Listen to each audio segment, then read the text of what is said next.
E aí, pessoal, tudo bem? Aqui é o Dr. Felipe Mendes, neurocirurgião, e hoje eu separei um tema muito legal para a gente conversar aqui no canal. E como é mês de outubro, esse tópico tem tudo a ver com o nosso mês. Creio que todos vocês já ouviram falar do Outubro Rosa, mas a pergunta que eu faço para vocês é a seguinte: vocês acham que teria alguma relação entre o Outubro Rosa e a saúde do seu cérebro e da sua coluna vertebral? Pois é sobre isso que vamos falar hoje. Então fique aqui e vamos lá.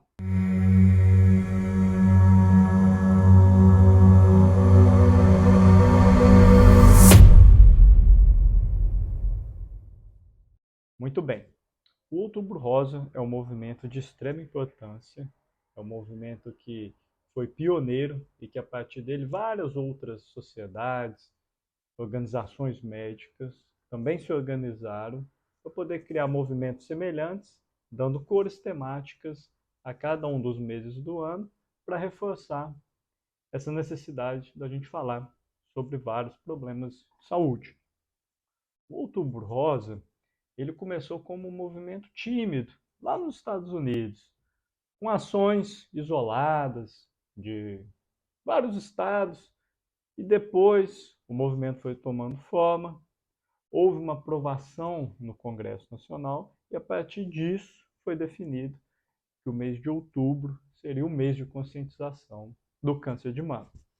Mas daí eu pergunto, e da onde que surgiu a cor rosa? Tudo começou com uma promessa.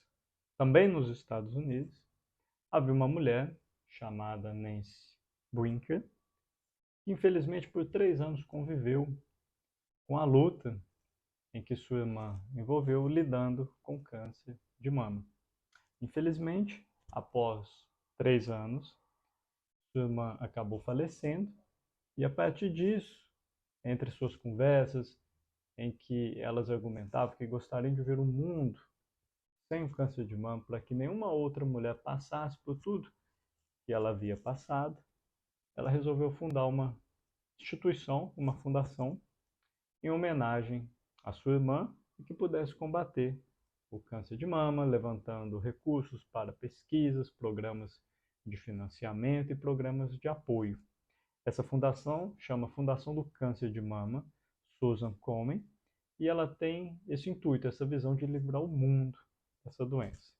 Em 1986, foi celebrado então o 1º outubro como forma de conscientização dessa campanha.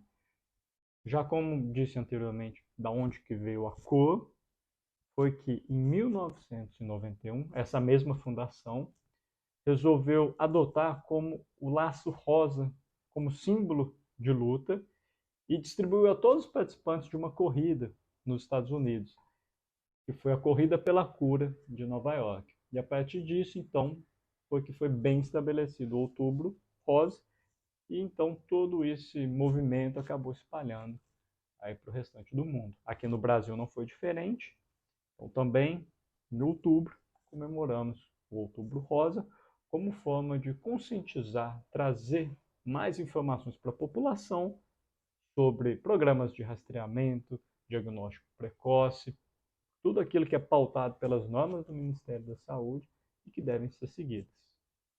Após esse breve resumo sobre o Outubro Rosa, a gente vai entrar no tema principal da nossa conversa hoje, que seria essa relação entre o Outubro Rosa, o câncer de mama, e a saúde do cérebro e da coluna vertebral.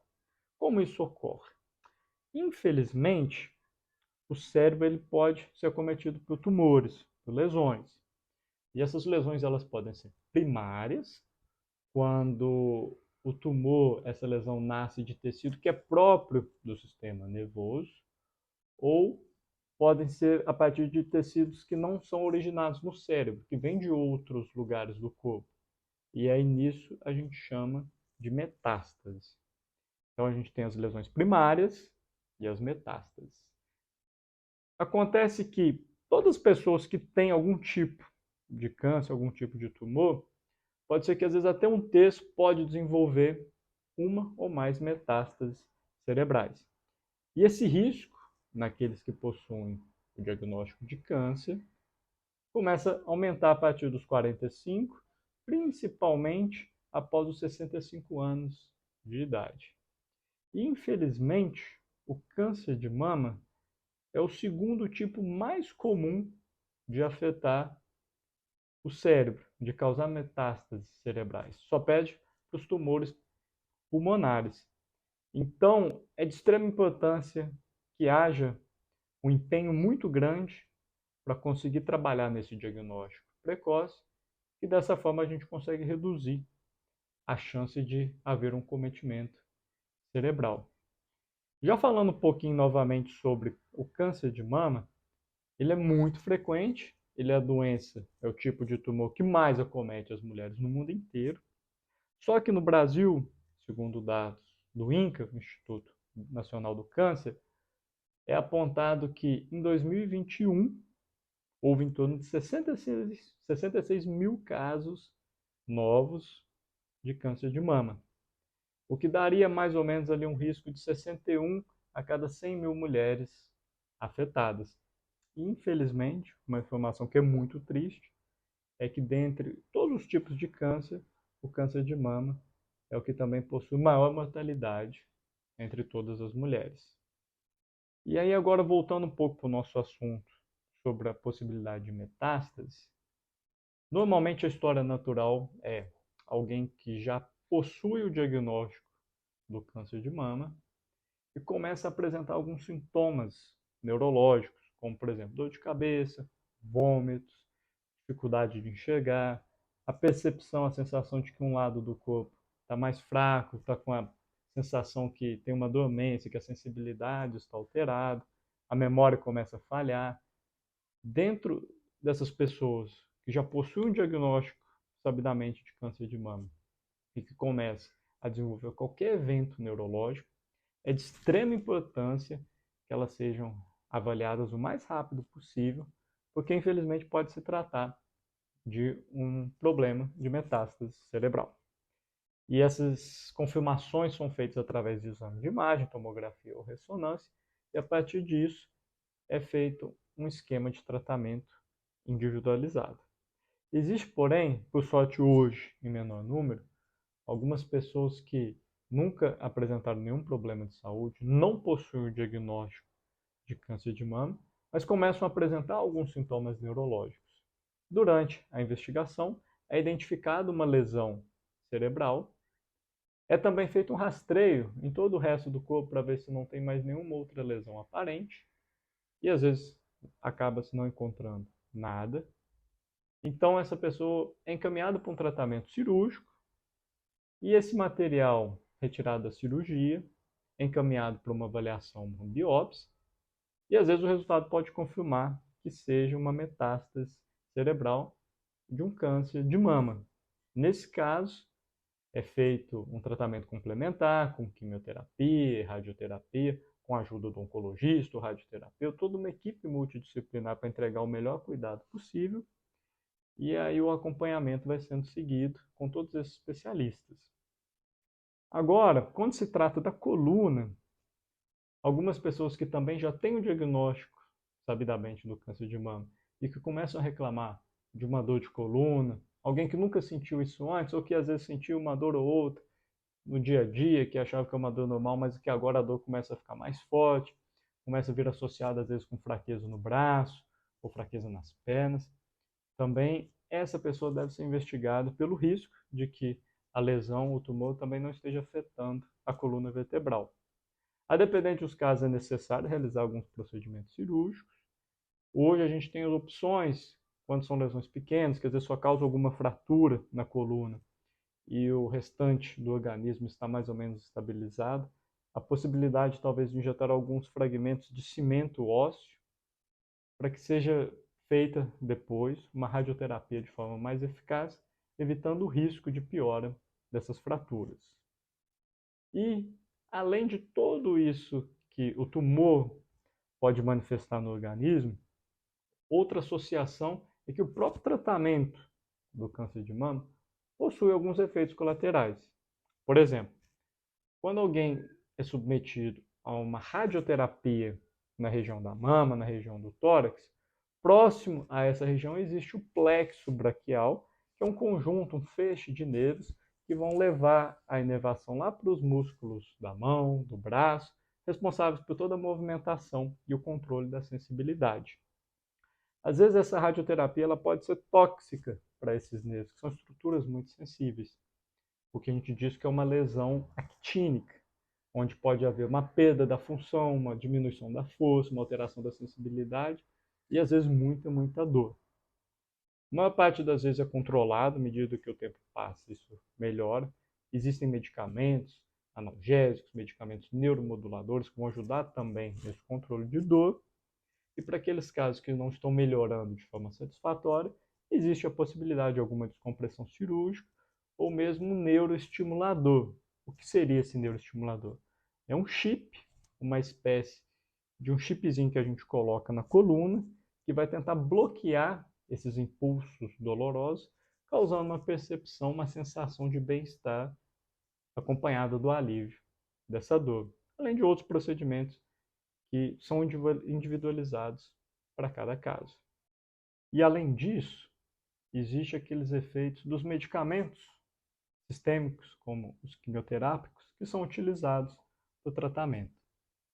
Esses medicamentos eles podem às vezes ser tóxicos para algumas porções de nervos, principalmente os nervos mais distais, são aqueles localizados nas mãos, nas pernas, levando um quadro às vezes de fraqueza, de perda de sensibilidade e dor, sensação de queimação.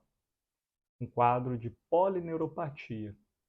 Esse quadro normalmente costuma melhorar com a suspensão, a troca do medicamento, e os sintomas são compensados com analgésicos, outros medicamentos neuromoduladores, e naqueles casos refratários, onde não está havendo uma melhora de forma alguma, a possibilidade do neuroestimulador também pode ajudar.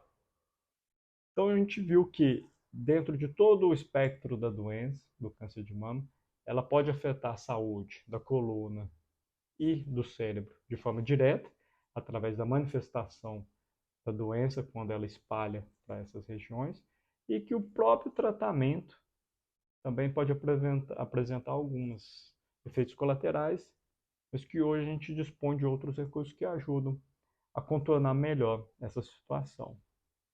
Mas como a gente poderia evitar que nossos amigos, familiares, passem por situações como essa? Novamente, é muito importante conscientizar e levar informação de qualidade para o maior número possível de pessoas. Pessoas empoderadas com informação geralmente costumam seguir as recomendações. E a recomendação de seguir protocolos super válidos, que têm indicação de fazer o rastreamento precoce, isso deve ser seguido. Então converse com sua mãe, sua irmã, sua avó. Todas as mulheres são importantes na sua vida, para que elas tenham a consciência de que é extremamente importante fazer essa avaliação, esse controle, para que se no surgimento, na descoberta de alguma lesão, algum nódulo, esse tratamento seja instituído de forma mais precoce possível, para que não seja nenhum problema de afetar o cérebro, que não haja nenhum problema de que afete o cérebro ou a saúde da coluna vertebral. A recomendação do Ministério da Saúde é que mulheres entre 50 e 69 anos sejam submetidas a uma mamografia de rotina com intervalo de 2 anos. Dessa forma, pensando na detecção precoce e no início rápido de tratamento, a chance de acometimento sistêmico da doença diminui. E enquanto a gente não consegue encontrar uma solução definitiva, vamos seguir fortes, levantando a mesma bandeira que a Nancy lá nos Estados Unidos levantou, de defender o mundo cada vez mais na esperança de que não haja essa doença. Cenas do próximo capítulo a gente vê. Tá bom? Espero que tenham gostado. Conteúdo super importante. Transmitam ao maior número possível de pessoas. E se tiver alguma dúvida, pode mandar aqui nos comentários. Eu terei o maior prazer em responder. Então até o próximo episódio. Até mais, pessoal.